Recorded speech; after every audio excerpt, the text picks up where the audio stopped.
Hello, everyone, and welcome to our Tule Elk Town Hall. This is our fourth town hall, and we've got some very exciting news for you.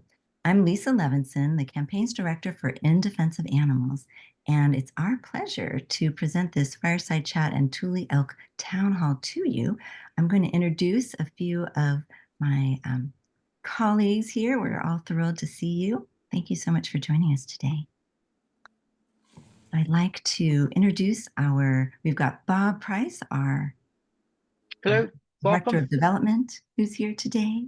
Hey, Bob. And then we also have Mary Easonsey. Hello. She's also on our development team, and she's going to be chatting with many of you in the chat box today. And we also have our esteemed Tule Elk campaign consultant, and it is Jack Scheidt. Hey, Jack. Thank you for the cowbell.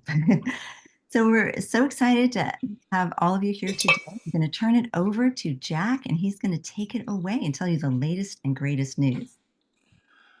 Thank you, Lisa. Thank you, Bob. Thank you, Mary. And welcome, everyone. Thank you so much for caring enough about elk to take out from your day or your evening if you're on the East Coast. And we're in the latest news. There is, as Lisa indicated, really big news. I wish I could be live with you, but we'll do Zoom. And of course, that's wonderful because we can gather from around the nation all together at the same time. Or if you're watching this later in recording, again, thank you and welcome. My name is Jack Scheidt, founder of the Tree Spirit Project and a consultant with In Defense of Animals for the Tule Elk campaign. I'm grateful to them for their support. We met when we were both active at the beginning of this campaign. Well, hardly the beginning of it, but 4 years ago. 4.5 years ago, actually, for me, the beginning of it for me. And I met their communications director, Flair Dawes, and Lisa Levinson, campaigns director, and we hit it off, and they asked me to do this for them. And it's wonderfully mutual beneficial, and I'm excited. I'm actually really wound up because there's so much information I want to present and bring people up to speed. And of course, for people who are kind of only vaguely aware, I want to cover things as well. So without further ado, I'm going to share my screen and show some images, some slides, talk quickly because I'm from New York and I like to, and that way you can soak it up like a sponge. And then afterwards, we're going to do 15 minutes or so of questions in the chat, which Mary's handling. So again, thanks for coming, and let me get my share screen going here. Master of time, space, and dimension. Slideshow. Okay, that should do it. Okay. So you should be seeing the Tule Elk Town Hall. Someone give me a confirmation you're seeing what I'm seeing. Free Yes. to blast? Yes, we are. Okay, fabulous. So that is us, and we is this, and you are here. Well, it's an email. Like it's not slides yet. You should see a big picture right now of. You may want to go to. Like I see your back. It'll share the last screen that you were looking at, so you might want to. The last screen. Like I can see your right now. Okay, hang on. Sorry, guys. Welcome to Jack and Technology. Let me try that again. Desktop. That should do it. How about now? There it is. Sorry, and thank you. I'm glad I checked and didn't just continue to talk about my email, which I'd like to have all of you do for me. Thank you. So let's get underway, shall we? So these are the magnificent Tule elk of the Point Reyes Tule Elk Reserve, one of 3 herds at Point Reyes National Seashore. This is who, the people, we are fighting for and working for and advocating for.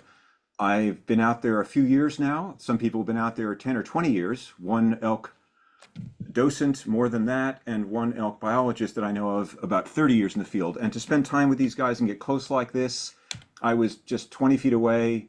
I just fell madly in love. They are the most big, beautiful, powerful, but gentle animals you can imagine. And if you come to Point Reyes, it's a national park unit, National Seashore, part of the National Park Service, free to enter 24/7, no admission fee, just 20 miles north of San Francisco. And this is where specifically our fight has been centered in large part. There's the Tule Elk Reserve sign on the left, and there is the 8 foot tall, specific to block elk fence. And this guy, this bull, a male, is called a bull, is actually outside the fence, kind of pacing back and forth, trying to find his way back in. This is the same view. Actually, this is a good way to show you. I'm going to go back and forth here. So if you stood where that elk is, whoopsie, you'd see this, how tall that fence is. So, you know, I guess theoretically these guys, if they were running for their lives, they could jump that. I had a biologist tell me recently an elk can jump an 8 foot tall fence, but this was designed to stop them and fence them in. And we're going to get into why that is and the whole history here. Just a closer view. And actually, if you see the undercarriage, as I call it, the belly of that guy, it's kind of brown. That's actually mud. We're pretty sure, not sure, he wouldn't say anything, but he actually was able to get outside the reserve. The reserve has the heavy vegetation, and the outside of the reserve is actually cow country, which is beaten down by the cows. It looks markedly different, and we'll get into that as well. This is actually Flair, who I met out there as the communication director for In Defense of Animals, and she is on the other side of the fence. So if I can work my controls, this is the outside of the fence where the elk usually aren't, and this is Flair on the inside of the fence where people, you actually are allowed to go there. It's all open to people to walk through. I ask people to stay on trails to not spook the elk, but it's an incredible place. You fall in love with it. Sorry to interrupt, Jared. Can everyone see his slides? I'm getting some messages that the share screen isn't working. Maybe all the chat. Floor can Yes. see. We are seeing the slides. Yeah, but I'm getting some messages from. Okay, good. Other people can. I'm hoping it's a Thanks for chiming in the chat, guys. So it's just a few people. You probably have their settings a little mixed up. Yeah, I hope it's on their end of the chat. Yeah, thank you, Mary. I appreciate the checking. So here's the big news and a teaser of a treat I'm going to show you guys later. You see a group of people standing in the top left corner of the frame there. I was one of those people, and I just went reverse angle and walked over to show at the bottom center of this frame. That is one of those 8 foot tall fence posts that's been cut with a saw by the National Park Service legally and much to our delight. And the type I set there at an angle is where the fence posts were cut. And also, if I turned around and pointed the other direction, also a whole bunch of fence posts have been cut and a section of the fence has been removed. So that is the huge news, and I'm going to get into how that happened, why it happened, what it means, and why this fight is far from over, but it's a huge victory. It's a huge step, a change, as I'll say a few times throughout this presentation, a change of federal policy. The National Park Service in the Department of Interior out of Washington, D.C., after 46 years of having elk fenced inside this reserve. And if you were standing back in the pavement there, you could see if an elk, let's say, were to walk through that cut fence line and wander out into the fields, that would be what it would look like. And it would be really, really grainy if you took an iPhone, zoomed way in, and then cropped the heck out of it. It would look something like that because, you know, maybe someone did. Hint, hint. So where are we? Just to get some perspective. San Francisco, bottom right of the frame. Can you see that, I hope? And then north, and again along the ocean, is that a triangular piece of land with the arrows pointing at it. And the top arrow is where the reserve is. It's called Tamales Point, which is part of Point Reyes, which means King's Point, by the way, en Espanol, I think. I should know that, you'd think, after all these years. And actually the bit of water there, not the ocean side, but if you move in a little bit, you see the words Hamlet, Marshall, Marconi. That blue bit of water is actually the San Andreas Fault. So this whole thing lies along a fault line, which is why that piece of land called Point Reyes National Seashore, which we've dubbed, is actually separate from the mainland of California north of San Francisco. The closer look at the same thing. And a different look by this wonderful artist, RhondaLuluArt.com, did this for In Defense of Animals on a commission, and to show where the elk are on that point of Point Reyes and Tamales Point. So the top, obviously, where it looks like I call it a badminton net, is actually a 2.2-ish mile, 3 mile-ish, debatable about the numbers, but it's over 2 miles long anyway. So it traps the elk out on that peninsula with Tamales Bay on the inland side, and then on the left side, the Pacific Ocean. And it had been fine when the elk were brought in, reestablished in 1978. I remember that because it's the year I graduated high school, which is hard to believe. I mean, not that I graduated, but that it was so long ago. And it is stricken by drought, which is occurring more regularly now, and hundreds of elk have died during drought years. And if you look down, you'll see two more smaller yellow patches. Those represent two other herds of, I don't call them free-ranging elk, but freer range elk. One was they brought some of the elk out. The short story, excuse me, is brought down to the Lumentor area, and then some, unbeknownst to anybody, swam across Drake's Estero and established another herd, a beachhead, if you will, at Drake's Beach. So there are three herds, and we want to connect them all, which would be healthier for their gene pool if we get that fence down. So that's what the fight has been for. And another way to look at this is there are approximately, these numbers keep changing, but probably 4,000 is safe. Maybe it's still up around 4,500. It's been 5,500 cows throughout different areas. The piebald marking is just a artist rendering, not actually where the cows are. But they do produce a massive amount of manure. And remind you, these are small, organic, local, historic farms, ranches, dairies, beef that produce this mountainous amount of manure and urine. And that's why the cute little sobriquet Point Reyes National Cesspool is not inappropriate. But what a week it was, December 2nd through 6th, last Monday. Today is the following week, Thursday. And to go over it, the big deal was on, and here's the news flash, on the Monday, December 2nd, the National Park Service finally announced their final decision in a lengthy NEPA process, NEPA, which is the National Environmental Policy Act process. And along with that came a FONSI, a finding of no significant impact, were the fence to come down. Yes, if we remove the fence, elk will move south of that border fence and wander out into other areas of the park, including onto some of the ranch lands, which they call pastures, and no big impact done. An environmental assessment was done, as required by law, which was completed, and they can take the fence down, and much to our amazement, the very next day, Tuesday, at 7 a.m. or 7:30 a.m., reports where I wasn't out there, we didn't know, none of us knew it was going to happen, and we activists watched this stuff like a hawk. But the Park Service, NPS, National Park Service, starts dismantling the fence. And that same day, unbeknownst to a lot of us, the Cattlemen's Association filed a temporary restraining order to stop it. We learned about that on Wednesday, the next day. The news doesn't stop here, folks. The Park Service continued its work in the morning, but then stopped around lunchtime because they decided it was politically wise, because they were going to end up before a judge in a temporary restraining order hearing, that if we stop when we get wind of this suit being filed by the Cattlemen's, it won't make us look like, well, we're just trying to jam the work down and get it done, and to heck with the Cattlemen's. You go before a judge and you want to say, look, we were doing our work as planned. We got the order, the filing by the Cattlemen's. We'd best stop. So that was Wednesday. Thursday, as I say, all parties imitate poked hornet's nest. So us activists are all abuzz. The cattlemen are doing God knows what. The ranchers are going to the media screaming bloody murder. Oh no, the fence will come down and put us out of business. Their usual, how shall I call it, malarkey. And us activists all excited, like, can we announce that this is a win, that it's happening? Is it going to be stopped?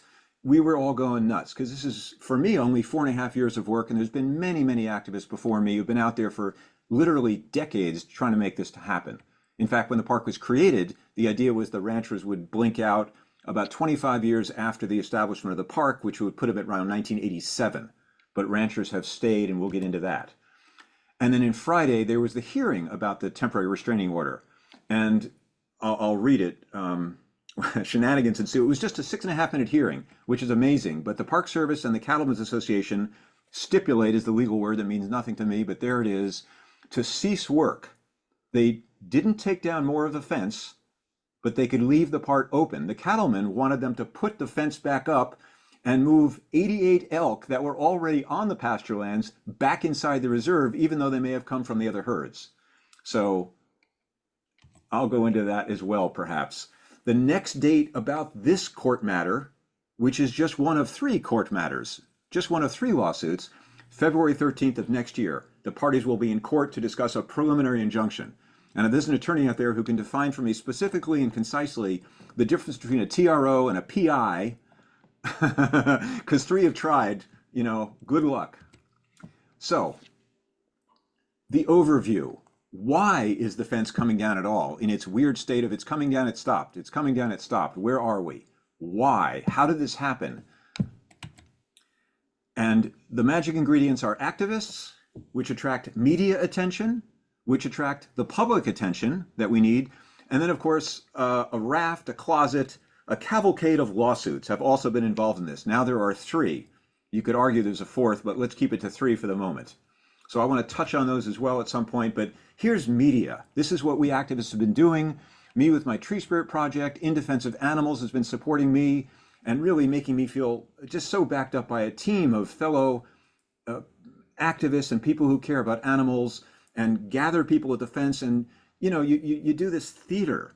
It has to be sincere, it has to be well thought out, and TV cameras come for this stuff. We dressed up as prisoners and marched to the fence, indicating that we could not leave, just as the elk couldn't leave. ABC News came out and did really good coverage. A guy named Dan Noyes was a really good reporter who actually sought the truth, not just he said, she said. Newspapers, Pacific Sun is a local paper, Marin Independent Journal in Marin County is a local paper. San Francisco Chronicle, they did a story on one of the lawsuits that I was more directly involved with as a plaintiff. There will be bloody lawsuits and lots of them. So just a kind of if you want to take in all this information here, I mean, I could do a whole 1-hour presentation just on lawsuits, but the first one is what I call the Harvard lawsuit, which is the Harvard Animal Law and Policy Clinic. And that's in June of 21 was filed. And that was specifically about Tomales Point, that the animals are dying in there. They're dying of horrible death of thirst and starvation. And that is still ongoing. If the fence did come down, that could possibly be mooted out because that would have solved the problem. But that hasn't really happened yet because, we're still in this drama and the Cattlemen's Association just showed up to make matters worse. And then on the right side of the screen, the second lawsuit by what I call the 3 orgs suit by the CBD, RRI, WWP, which you get to say quickly after all these years, Center for Biological Diversity, Resource Renewal Institute, and Western Watershed Projects.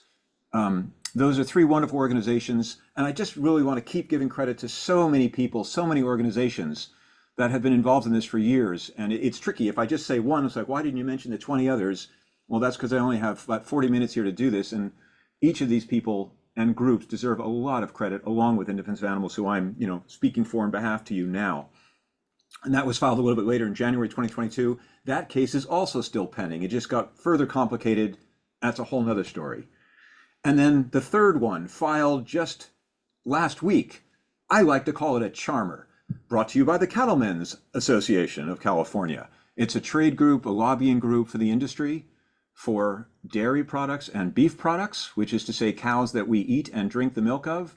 And they're claiming, well, again, without going into a whole big story, that letting the fence, putting the fence down and letting the elk out will damage their businesses, even though business operations are no concern of a national park. That's why this Point Reyes is such a key place, because it's a national parkland that everybody knows is designated for wild animals. It's not just, private land where ranchers have a right to do as they please, and we can demonstrate against it if we don't like the meat industry or the dairy industry, but this is a national park, and it's just clearly established. It's not for businessmen to make money off the land. But I want to go to this and share something with you to start. So activism, again, wins media attention, and it did last week, so bear with me with my tech here. If I can switch over to a video I want to show you that was filmed last week amid all this excitement.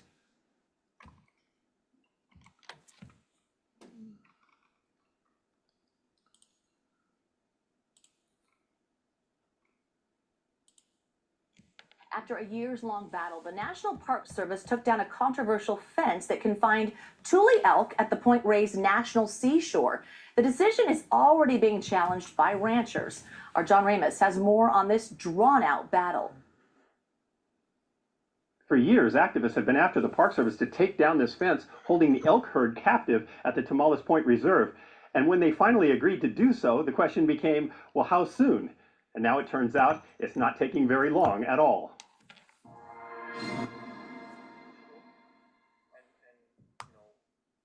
For 4 years, Jack Gescheit has been leading a public relations campaign to free the herd of elk from captivity. So when the National Park Service announced last summer that they were considering removing the fence, it made him cautiously optimistic.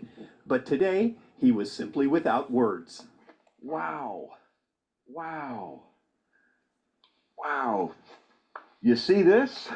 A long section of the fence was already gone. It was just on Monday that the Park Service announced that they had finalized their management plan to remove the fence, but even the activists didn't expect it to happen this quickly. I mean, I can't believe it. I can't believe it. Jack and I have been through quite a lot. Without telling anyone, officials had removed a large portion of the 3-mile fence separating the elk from the adjoining cattle ranches. Just looking at this fence being gone, it's incredible. It's wonderful. Someone texted me and said the fence is gone 5 minutes ago as I was driving here. And I was like, oh my God, oh my God, oh my God. It just changes my whole vision of this place. I always come here and I'm depressed whenever I see the fence. It's the prison walls for the elk. The elk were introduced in 1977 and the fence has kept them from roaming. But during droughts, including the one in 2022, the animals had a hard time finding water. Matthew Pulverosa Klein began taking the heartbreaking pictures of the dead and dying animals that brought the problem into public view. So to see the fence down was an emotional experience. It was my findings on the dead elk, the last major die-off, that helped spiral things downhill, and now I'm seeing this. It's pretty remarkable because if you think about all the elk that I found dead out here, I lost count. I had to stop coming out here. Now the elk will be free to roam onto the adjoining cattle ranches, but there's not a lot of celebrating going on there. Albert Strauss's dairy operation is outside the park, so he's not affected by the elk, but he knows those who will be. Farms are on edge right now trying to rebuild from the drought and the economic crisis that we're in. And the elk just are taken away from that feed, from that viability. And so it's a no-win situation for these farms and ranches. That may be exactly what the environmental community is looking for. Gescheit is clear about the ultimate goal. He wants the cattle ranches, some that have been operating for more than 100 years, to be kicked out of the park entirely. The founder's vision in 1962 was to make this a safe haven for wild animals. And you can't have that, a safe haven for wild animals with ranches in the park. They're diametrically opposed. It's a very concerted effort by the government and the Nature Conservancy and these litigants to remove all the farms and the community, and we're devastating us. One thing both sides agree on is the belief that the removal of the elk fence is being rushed before a new administration takes over in January. They both believe that a new Secretary of the Interior will be appointed who may have some very different views about elk and cattle ranchers that could once again change the landscape for agriculture in western Marin County. The National Park Service declined an on-camera interview today, citing ongoing litigation. In a statement, they said that expanding the elk habitat would increase the species' population resilience during drought and promote a more natural population cycle. Okay, hopefully you guys are still with me. I'm not just playing this for myself. If anyone can speak, just let me know we're still good. I'll keep going here. We are still good. Thank you, Jack. Thank you, Lisa. So, here's a question, because Albert Strauss there is kind of my opposite in this, about the same age, third generation dairy farmer, says, well, and people might ask, I don't know who in this audience, I wish it was live so I could see faces and hands, but why can't we have elk and small organic dairy farms too? What's out there at Point Reyes is considered kind of the best of the best. Wealthy, well-to-do Marin, cows spread out over the land. Why can't that work? And by the way, I would say, look at this picture and take a look at that land. Not the rolling green hills of Marin that you see right now in the winter when we have rain, but that's how it looks anywhere from, 7 to 9 months of the year, which is a lunar landscape inside a national park. So that's because the difference is elk graze and cows, in effect, to be cute here and rhyme, they raise. They are bigger animals. They stand still and eat down to the bare dirt if they need to. The elk above are in the habitat, a coastal habitat. I mean, a lot of it is also plants that were brought in to feed cows because it was all cow farms years ago. But they're smaller animals. They move differently on the land. They do different things with the soil with their hooves, which are different. They eat less, they poop a whole bunch of a lot less. So the wildlands are destroyed by cows. So when Albert Strauss there, sweet guy that he might appear to be, says, this just isn't viable and we can't survive, I'm like, how do elk harm you? And you don't even admit that your businesses are doing this to the land. Look at the picture and tell me something else. And here's another view of the same difference in what cows do and what elk do. If you were standing on top of the fence and looking right down the line of it, on the left side is what cows do to the land. On the right side is what elk, don't do to the land. They leave it intact. And that's coyote brush and lupin and other plants that have been here for thousands of years, along with the coast miwok for thousands of years. And the elk don't destroy it. And of course, there are far fewer of them. And elk would expand, and they would expand and actually restore the land if the cows were removed. So the other thing about the cattle industry, which they don't talk about ever, is massive pollution of land, air, and water. Cows do this in massive amounts. And even behind that guy who's, it's not the cow's fault. My gosh, these poor guys, these poor cows are victims themselves, but the banks of the streams in a national park or anywhere they are get trampled and destroyed. And that messes with the fish, and it pollutes the water with the manure, of course, and urine, which then poison any animals that use water, which is, of course, all animals. And this runs to bays, lagoons, Pacific Ocean, all coated with, it's like 40 pounds per day of manure that comes out of these guys, or it might be more than that, but it's a huge amount. I don't have my numbers right at the moment. And then we activists, we went where others feared to tread, we dared to tread, hired an independent water engineer and confirmed what we already knew, but we had to prove it because the Park Service had discontinued testing in 2013. We tested the water for bacteria. Fecal indicator bacteria is the fancy way to say it. Other fancy words are E. coli, enterococci, my favorite, and fecal coliform, perhaps your favorite, all exceeding health limits. This was sponsored by In Defense of Animals, in part, along with Western Watersheds Project, I think Turtle Island Restoration Network. I want to give credit to these other organizations too. It's been so many organizations have been involved in this. And this sign was put up by the county when they were notified by another activist named Jocelyn, if I can say her name. And read that sign, warning, water contact, it's like an advertising for George Carlin. Water contact may cause illness. Bacteria levels exceed health standards. Huh? Why? So I rewrote the sign and we posted it. Warning, water contact may cause illness. Fecal bacteria levels from cows exceed health standards. Aviso. So this is what we do as activists. And oh, by the way, sewage dumping found at ranches. That means the ranches themselves not just are leaking cow manure into their cattle ponds, which then go onto the land or are spread by manure spreaders, but even they're so dilapidated, despite getting land at cheap prices from the government, which is to say you, the taxpayers, paying for it, they had broken septic systems and they were dumping raw sewage from humans on the ground as well. So not a good picture. Hence this cute little one, Point Reyes National Cesspool. It is literally America's cow crappiest, anyway, national park. More water pollution, wildland destruction. And this is a repeated slide for those who are paying attention. There will be a quiz. This will be one of the takeaways. What's the difference between elk and cows on the land? Why can't we have both? And as I said in the clip, there are diametrically opposed land use. The great Ken Brower, son of David Brower, first executive director of the Sierra Club, taught me the term extractive industry. Put cows on the land from Europe, not a native species, fatten them up, overbreed them so that poor creatures just stand there, get pumped full of food, give them 40 gallons of water a day to make the 40 gallons of poop that comes out the other end. And then when you're done doing that, when they're still young, you take them off the land and kill them. So it's not a closed loop. It's the opposite of a closed loop. It's anti-ecological or ecologically damaging. Oh, and by the way, the industry also is the #1 cause of global warming and deforestation from eating animals and drinking cow's milk, all the things we were raised to do. We didn't know any better. I was doing this for 50 years until I saw a movie that educated me otherwise. Again, more effects of cattle ranching, as well as what it does to elk. The Earth's mammals are being replaced. The wild animals are not being replaced, or have been replaced. 4% by mass. In the bottom right there, the little rhino, what's left of rhinos, for heaven's sake, 4% of the mass of mammals, terrestrial mammals, earth-treading mammals, 4% are wild mammals. 60% are livestock. And of course, most of that is the weight of bovines, as well as lots of pigs, and then chickens and turkeys and sheep in Europe.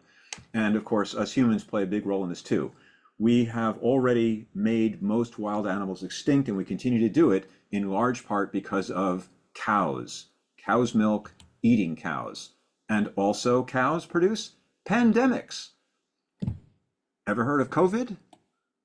And everyone knows the story there. I don't need to go into it, but animals taken from the wild, crammed together in unsanitary conditions, which is how we have to do it, including regenerative small local farms, all the same problem. Too many animals packed together in order to turn a profit creates diseases that then cross over the human to other animal threshold. And even now, get this, I threw this slide in today because it came to me as a text from the New York Times. This is today's news, December 19th, 2024. California declares an emergency over bird flu. Bird flu in cattle. This is what we humans do. It's just, I have to laugh or I'll cry. Those poor cows are getting infected with bird flu because they're packed together. Anyway, I could do 30 minutes on that alone, of course, and people who know more about it, but this is all from confining cattle, breeding them, and eating them. And then, of course, oh, by the way, the cruelty in these industries is so extreme, it's hard to talk about. No one wants to talk about it. I didn't want to talk about it. I had those vegan people bothering me until I became one. And they're like, leave me alone. Like, what am I doing? I'm just doing what I was raised to do. Leave me alone. But if you love dogs, and who doesn't? And if you like cows, and who doesn't like cows? They're big, gentle guys. It's so cruel, you don't want to see how the sausage is made. And again, all of this has to do with elk, and all of this is on display. These little guys are at Point Reyes Seashore, tiny little cows that are being taken from their mother. The mother's forcibly impregnated. They take the baby away so that we can have the milk. We humans who don't need to drink milk of another species, the only mammal that does. And we drink it past infancy, which is even stranger. And of course, we're all conditioned by society to do this and think it's normal. And, we activists and in defense of animals want people to be aware and make informed choices, as we say. And to participate in this, well, we'll get into more of that as well. But wild elk and dairy beef farms are not separate issues. So I've had people say, well, Jack, we just want to help the elk and keep the whole thing out of the rest of it out of it. Well, the reason the elk were fenced is for the cattle industry. Fences are they're integral to the dairy and beef business. That elk who just crossed to safety last Wednesday, and I was there to photograph him along with two other photographers, including Matthew Polverosa Klein, an amazing photographer you just met in the clip there. That guy is looking at that fence, right? He can't believe he's standing in a place where there'd been a fence. Well, for all his life, he could just be a couple years old, but that fence has been up for 46 years. And now where that guy is standing, that fence is gone. And up to the dairy businesses right now in the Cattlemen's Association countersuing or suing the Park Service, they want the fence back up. So it just shows they're diametrically opposed. So when Albert Strauss or anyone in the industry, I'm not picking on that guy specifically, it's the entire industry wants to fence off the land, kill the wild animals or push them off or fence them in, which will kill them, and then run their for-profit businesses, which are so cruel. So what's next for the elk campaign? Education, advocacy, and demonstrations, more of the same. So of course, Point Reyes elk must be completely fence-free and pollution-free. And that means removing all cow farms. Cow farms of any size degrade, pollute, and endanger all wild animals. And of course, humans too. Humans get poisoned by the manure in the water too. And then third, this national park is a microcosm for the cowtastrophe all over, including folks, this will be on the quiz, small and organic dairy and beef farms, regenerative, rotationally grazed, all those terminologies. It's all just as bad. Arguably, they're worse because they take up more land. And when they're grass-fed or grass-finished and free range, there's more roughage in their system and they produce more methane, the thing that the dairy industry does not want to speak about.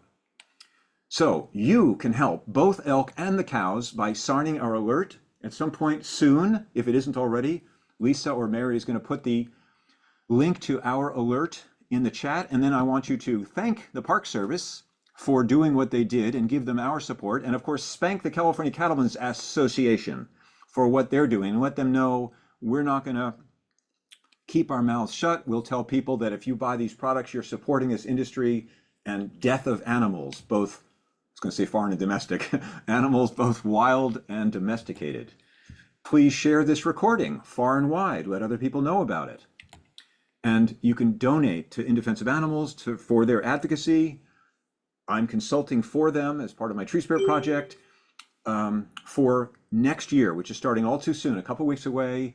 The 2025 campaign is going to be getting the fence down and getting those ranches out and spreading the word about what ranches do. And by the way, you can also kick the habit this year, New Year's resolution time coming up, of eating dairy and beef foods that we all ate as kids. You'll be glad you did, and so will all the mommy cows, pigs, chickens, turkeys, sheep, goats, whom you love. We all love animals. That's the crazy thing we're conditioned to think, that we love animals, but then some you can eat, and we don't want to think about it because some crazy, fast-talking New York vegan is trying to make me think about something that's uncomfortable to think about. I know I was that guy for years, so I have nothing but compassion for people, but I do want to speak the truth. I'm compelled to. So this is what the alert looks like on IDA's website. There's going to be a link in the chat to get you there. So again, thank NPS and spank the Cattlemen Association politely, professionally. I use playful words like spank in order to let them know we don't like your products and we're watching. We're not going to participate. You are very, very naughty cowboys. So your support helped free the elk. Thank you. We're not done yet. I want to show you one other little video here, which I'm so excited about. Saving the best for last, as one does. Da, da, da. Here it is. So this was first person, December 4th, that's last Wednesday, 8 days ago. So this is the elk fence that's been in place for 46 years. Tule Point Reserve. Sorry. Please stand by. There we go. There's the cattle guard. But then on this side of the fence, they have cut down, oh God, I don't know, maybe 50 posts. So the fence is down. You can see way off in the distance there. They haven't cut it all down. And not the ones in the foreground. It's in the distance there. And there's an elk moving into position already. Just a few hours ago, these fences were cut, and the elk are now moving to cross the fence line to be, for the first time in 46 years, free to walk south at this position without having to find a hole in the fence if there ever was one.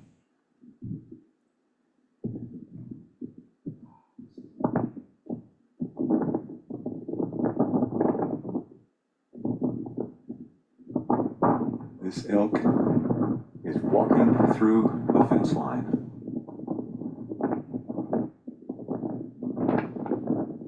Cattle guard, missing fence, elk assessing the fence being down. I feel like a reporter calling us a sports game, but it's so much more beautiful. Look at that beautiful guy.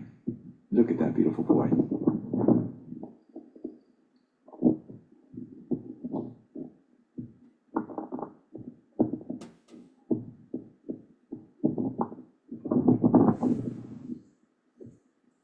And there he goes.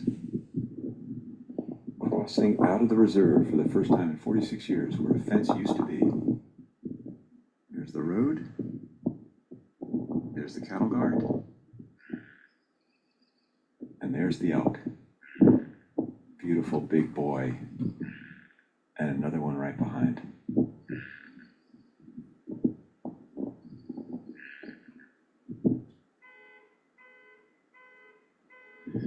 So here is the cattle guard. There's the fence. These fence posts were cut down, and we were lucky enough to see these big, beautiful bull elk boys be some of the first elk after 46 years who could walk south past where the fence was and be into a new part of the reserve here. Elk freedom. This is elk freedom. Not even all the fence posts are down, and these guys have already found their opening. And apparently the southern herd, big boy bachelors. This is what activism can do, folks. So many people work to make this happen, for these beautiful elk to be free. 3 of them now have have found their way to the fence line.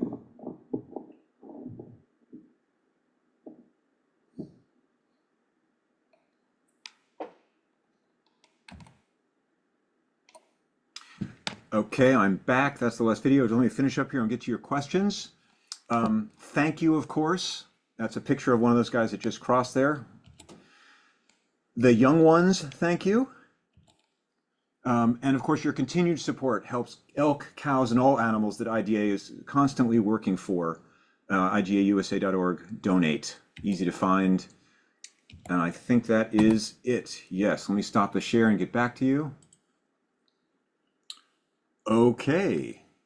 We have questions, I hope, I assume. We totally do. The chat has been wonderful. It's been so fun talking to everybody. Oh, we even have somebody in the Q&A. That's a rhetorical question, though. Someone says, why do these ranchers think they have exclusive rights to public lands that belong to all Americans? That's a rhetorical question. Of course, they're entitled and greedy. Like, I think that's pretty clear answer for that one. But let's go to the questions that have been in the chat. What do we got? Scroll. I'm going to Okay. let my kitty cat in. You read one out loud. Okay. All right.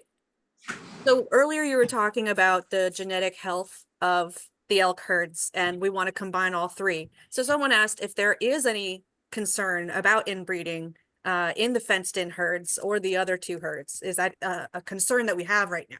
Yes, absolutely. In fact, all the elk out there, all three herds are from 10 elk, just 10 elk that were brought in when the Park Service did a wonderful job, by the way, and reintroduced them in 1978. So we'd actually want to bring in elk from other areas, which is tricky with diseases and such. It gets complicated. And of course, as they expand, slowly and beautifully and exploring, like we saw in that last video I showed you, we would move some of those elk to other areas of California that would benefit from having elk heal the land and again, move more cows out. So yes, it's an issue. They're certainly not as healthy as they would be if they were wild animals over a much larger range with more genetic diversity.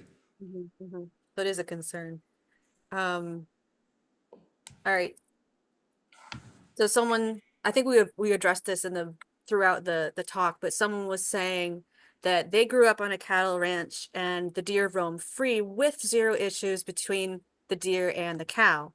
But I think we went over kind of thoroughly how that doesn't really, like, it might have been that was a very large space, but this is such a small space. I think that.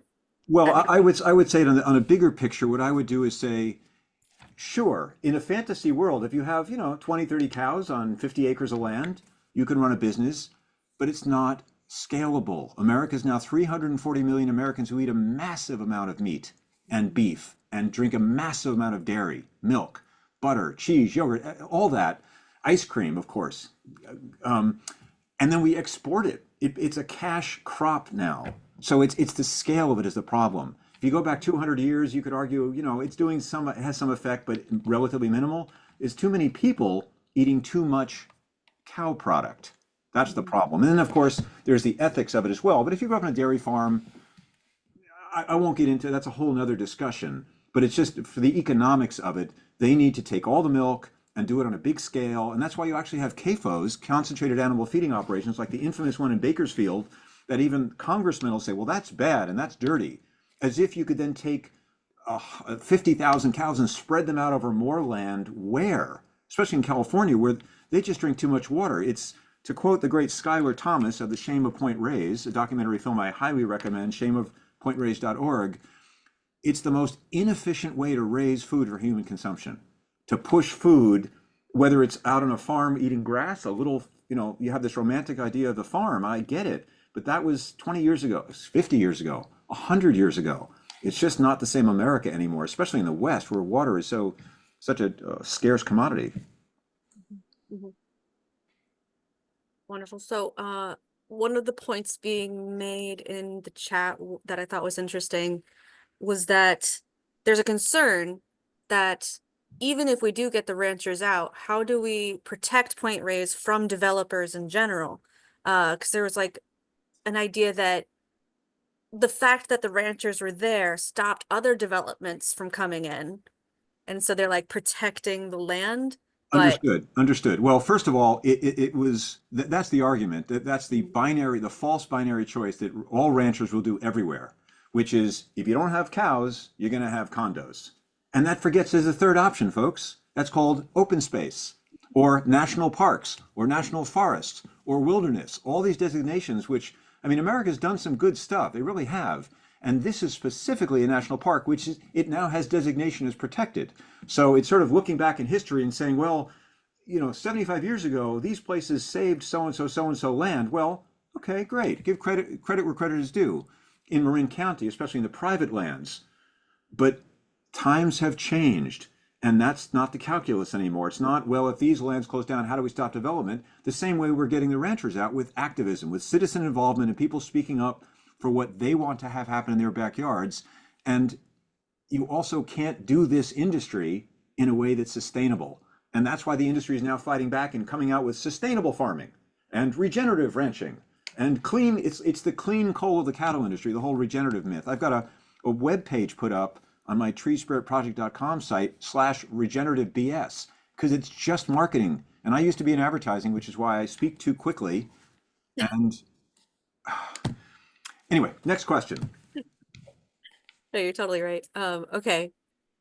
So next, can we do anything in terms of protecting the elk legally?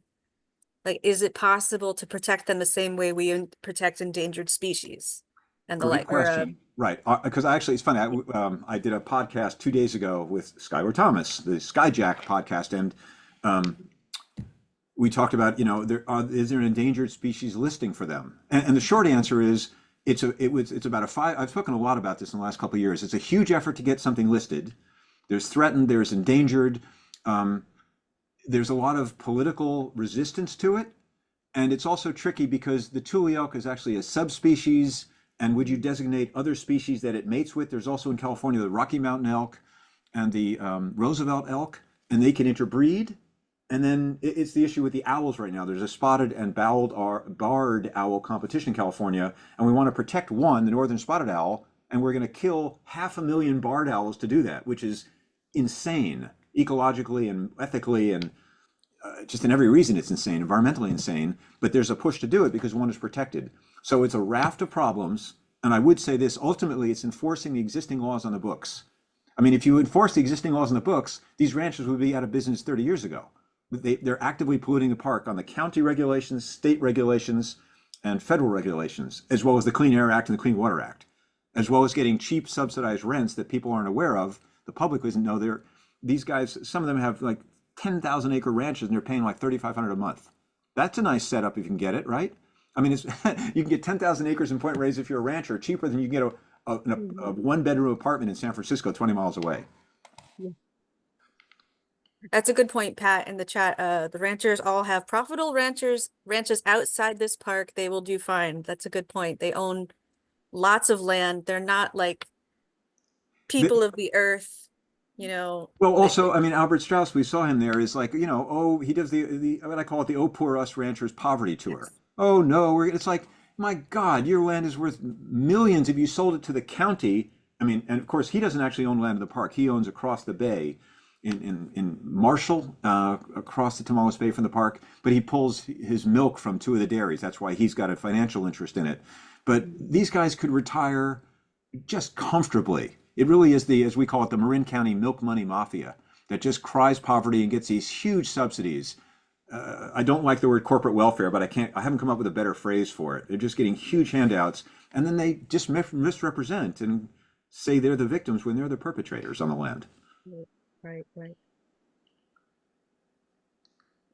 Awesome. So this is a good question from Tamara. She says, are there zoologists, scientists, biologists studying the health of the Tule elk, publishing about disease resistance, genetic diversity, etc.? If so, what are their names? I remember that you have is that Tamara Bedich, I bet? Bedse? Yeah. I just met her. She's awesome. Julie Phillips was on your show though, right? Julie Phillips was on the show. Yeah. Go Brooklyn, by the way, Tamara.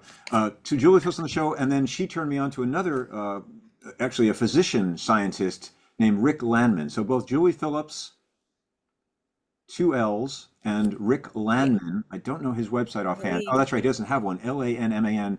We have a podcast, Skyjack podcast, with each of those guests talking about these issues. And that's on my podcast page on Julie treespiritproject.com. Films. treespiritproject.com podcast. There's an episode with each of them for more information. I mean, we could do a show. We should do a show with IDA if IDA would like to host and have those two on and have a ranging discussion with interaction with the audience like this. For sure.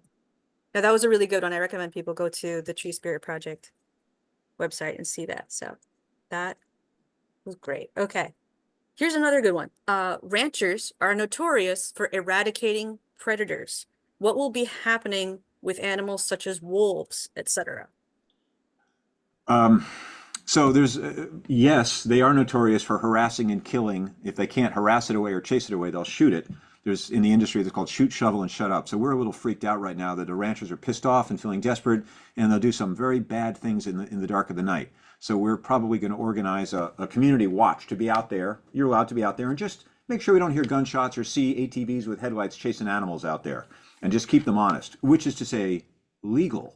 Ranchers, by the way, someone wrote this in an email. It's a good question I'll throw out right here. Ranchers are not allowed to kill animals at Point Reyes Seashore. They're not. They can call the Park Service, and the Park Service is authorized to shoot elk, to manage them and to get them away from the ranchers. And even that's absurd on the face of it. Now, they haven't done it, and they've said that they're, the last superintendent, they just changed superintendents now, said that they are not going to do it at this time, but it's on the books and they can do it legally. And of course, as we learned with a lot of actions the Park Service done, they're a bureaucracy, they just do things and don't, for some reason, they don't check in with us activists first and make sure it's okay. And to be fair to the Park Service, which pisses off some activists, they're actually now stuck in the middle, pissing off the ranchers too by having taken the fence down and refusing to, well, or working with the court to not be forced to put it back up. So right now, again, the good news I want to, as we're winding down here the last few minutes, the elk behind me, in fact, let me do my little fancy trick here, camera magic. The elk on the left is, it's a rendition of an elk behind a fence, and the one on the right is free. This is actually a photo composite. It's not a real, it's not to scale.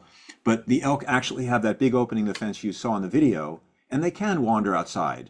And, the ranchers are going to scream bloody murder, as they've done in the Cattlemen's lawsuit. Oh, they're going to damage us, but they need to be back in. We didn't do a study on this. Well, there was a study done on it, and it was extensive, an environmental assessment done by the Park Service. And they just look at the elk. He stands there and eats a little bit. And then they can walk back in. I mean, it's just so absurd that they're claiming that the elk are these, they're going to damage our farms and kill our cows. And it's just nonsense, as usual. Go ahead, Mary.